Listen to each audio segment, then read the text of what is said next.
program with that program, the concepts you've learned during spring break, and apply them to your own life. You don't have to go out and be a CEO of a billion-dollar company, but you can still apply principles that you learn to your everyday lives to improve your lives and those around you. So with that said, I wish you guys all success in the future. So, thank you. Thank you.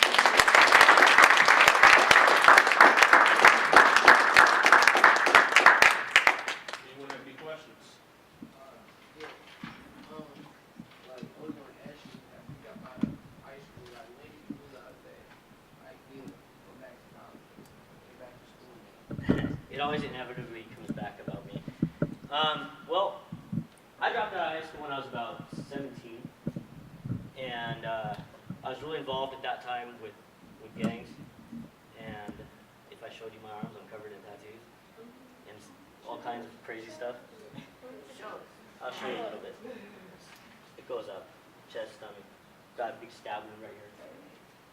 And I was doing a lot of things I shouldn't have done. And I had a principal who ran a program kind of like this. They didn't teach business, but she called me after I was out of school for about 6 or 7 months. She said, Brandon, you have to come back. You can't just drop out of school. You know, I have faith in you, right? If you come back, we'll get you into a night program. We'll get you graduate high school. It might be a year late, but we'll try and get you into something you like. So if you come back, we'll give you a credit that you need if you take a theater class. And I said, I'm not going to act. There's no way I'm going to act. I'm not going to do it. She said, all right, I'll have you write the plays. You like to write. I was rapping at the time.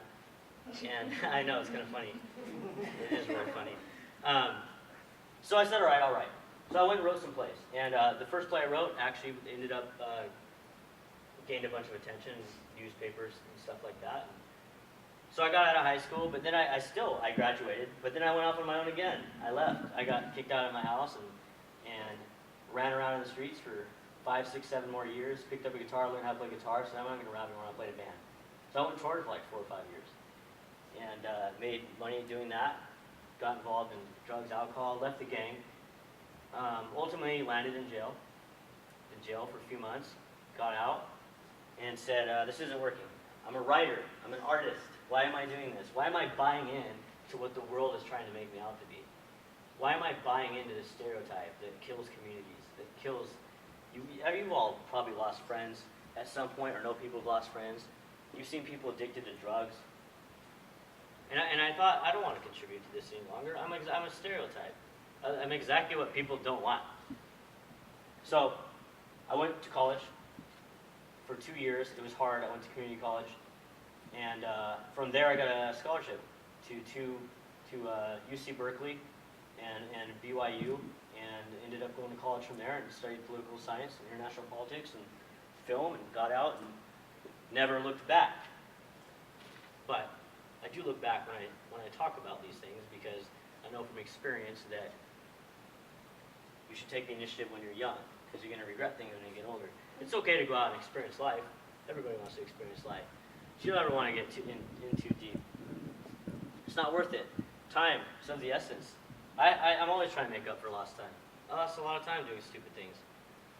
So that's kind of where I'm, where I come from. I don't want to go off on it anymore, but if that answers your question. Okay, you know how you mentioned that like hip hop is successful for like Walmart and Kmart for all the albums in the store. Like, do you think it will still be successful? Because you know all the illegal websites where you can download music without having to pay for it. Do you think it's probably still successful? Well, you have to look at it from another standpoint too. There's a lot of hip hop artists who will even put out free MP3s because it complements them in another way. And this is an example of what we're experiencing right now with illegal downloading sites and whatnot. Is an example of the market figuring itself out. MCs, websites, markets are figuring out how are they going to work together with this new phenomenon of the internet, right? How are they going to make money? Well, a lot of MCs are saying, well, they're still going to make money off of concerts, for one, promoting concerts, promoting other ventures, other business ventures, right? You might be able to download a free MP3 from 50 Cent, but you can't go out and download one of his t-shirts, right? So there's a lot of different areas of the economy that complement each other. Most artists don't really make just their money off of selling. Most of the money comes from touring, things like that. So, but it'll be interesting to see what happens with the market as it kind of figures itself out. We're kind of in a unique time. Anybody else have any more questions? Who wrote that poem? That was in Scientific America.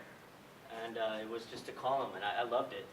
I thought it was great. I thought it was very relevant, and I kind of hold on to that magazine, and I think about it a lot. So yeah. This is kind of irrelevant to this, but you believe in the Illuminati? Illuminati. Oh, that's a whole nother can of worms. In general, I'm not a big conspiracy guy. I'm kind of take the Occam's razor approach. It's the most simple explanation is usually the explanation. I think we have the tendency to overcomplicate things and kind of deal with what's in front of me at that time and not overwhelm myself with what it might be or if anybody's trying to hold me down or whatnot, because that's a defeating mindset if you start believing that people are out there trying to not see you be successful. Any more? I think you did a great job. Well, thank you. That was very sweet, thank you. That means a lot to me. And thanks for having me out. I don't know, anybody else? So, All right, we're about to move on.